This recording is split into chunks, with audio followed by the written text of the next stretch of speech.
Terima kasih kerana memilih channel ini untuk mendapatkan berita terbaru setiap hari. Bagi anda yang pertama kali berada dalam channel ini, sila pertimbangkan untuk tekan butang like, subscribe dan komen video ini untuk penambahbaikan pada video akan datang. Berita politik, berita semasa, berita ekonomi, berita kesihatan, pendidikan dan segalanya ada dalam channel ini. Salam sejahtera Malaysia, selamat pagi. Berita terkini dipetik daripada bhonline.com. Bertajuk Najib tidak balas SMS mengenai AS 700 juta yang dilencongkan, kata saksi. Berita penuh. Mahkamah Tinggi pada hari ini di sini telah diberitahu bahawa Datuk Seri Najib Tun Razak tidak membalas satu khidmat pesanan ringkas SMS yang memaklumkan bekas Perdana Menteri itu mengenai $700 juta yang pada asalnya untuk satu sahasama antara One Malaysia Development Berhad, One MDB dan Petro Saudi International PSI telah dilencongkan ke satu syarikat lain. Bekas pengerusi One MDB Tan Sri Muhammad Baki Saleh 67 tahun berkata beliau telah menghantar satu SMS kepada Najib menerusi telefon pintar BlackBerry selepas mesyuarat Lembaga Pengarah One MDB pada 26 September 2009 untuk memaklumkan mengenai lencongan dana AS 700 juta ke Goodstar Limited, syarikat yang didakwa firma gabungan PSI, namun tidak mendapat balasan daripada Najib. Katanya, ini bukannya satu respon normal atau reaksi daripada Datuk Seri Najib. Pada masa lalu, apapun yang saya hantar kepada beliau akan dibalas, katanya. Muhammad Baki berkata demikian dalam pemeriksaan utama oleh Ketua Pendakwaan Datuk Seri Gopal Sri Ram pada perbicaraan Najib dan bekas Ketua Pegawai Eksekutif One MDB Arul Kandasamy atas dakwaan telah meminda laporan audit akhir One MDB. Goodstar Limited kemudian didapati merupakan sebuah syarikat yang mempunyai kaitan dengan ahli perniagaan dalam buruan Low Tech Joe atau Jolo.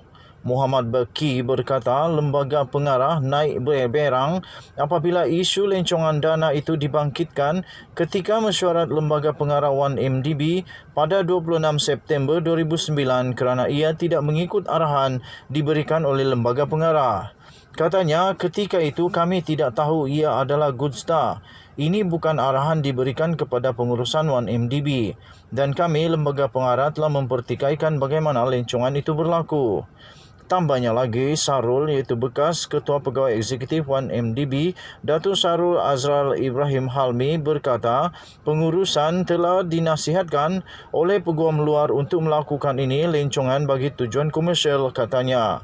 Saksi ke-13 pendakwaan itu berkata, berikutan langkah yang diambil pengurusan One MDB itu, beliau mengambil keputusan untuk berundur daripada syarikat pelaburan strategik berkenaan dan meletak jawatan pada 19 Oktober 2009. Katanya, apabila saya mendapati pengurusan tidak mematuhi arahan lembaga pengarah, saya mengesaki sesuatu kerana pengurusan One MDB melakukan sesuatu yang tidak selari dengan takbir urus yang baik. Katanya lagi, terus saya melihat pengurusan dengan kesangsian. Saya tidak gembira, saya marah. Saya beritahu rakan lembaga pengarah bahawa kami semua patut meletak jawatan. Kami lembaga pengarah malah memberitahu pengurusan supaya mendapatkan balik AS 700 juta itu dan mengambilnya menerusi proses yang sepatutnya, katanya.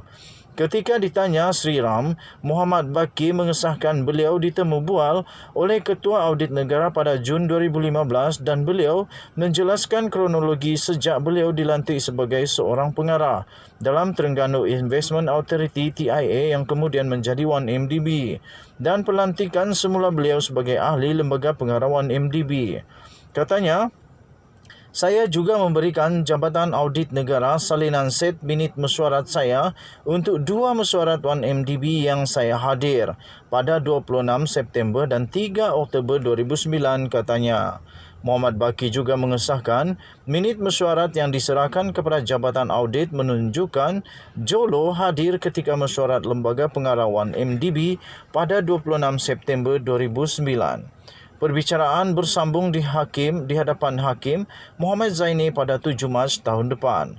Najib, 68 tahun, didakwa menggunakan kedudukannya untuk mengarahkan pindaan pada laporan audit akhir 1MDB sebelum dibentangkan kepada jawatan kuasa kira-kira wang negara PAC untuk mengelakkan sebarang tindakan diambil terhadapnya.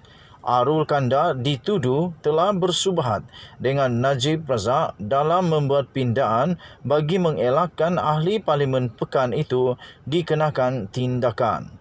Mereka didakwa mengikut Seksyen 23-1 Akta Suruhanjaya Pencegahan Rasuah Malaysia 2009 yang memperuntukkan hukuman penjara maksimum 20 tahun dan denda tidak kurang 5 kali nilai suapan atau RM10,000 Malaysia mengikut mana-mana yang lebih tinggi jika sabit kesalahan. Sekian berita. Salam sejahtera Malaysia. Kita jumpa lagi pada berita-berita yang akan datang. Jangan lupa tinggalkan komen anda, tekan butang subscribe, like dan share. Kita jumpa lagi pada berita akan datang. Malaysia kita punya, cintai Malaysiaku, kita jaga kita. Sila jaga keselamatan diri dan keluarga pada musim banjir pada ketika ini. Kita berdoa semoga Tuhan terus menjaga negara Malaysia. Bye-bye.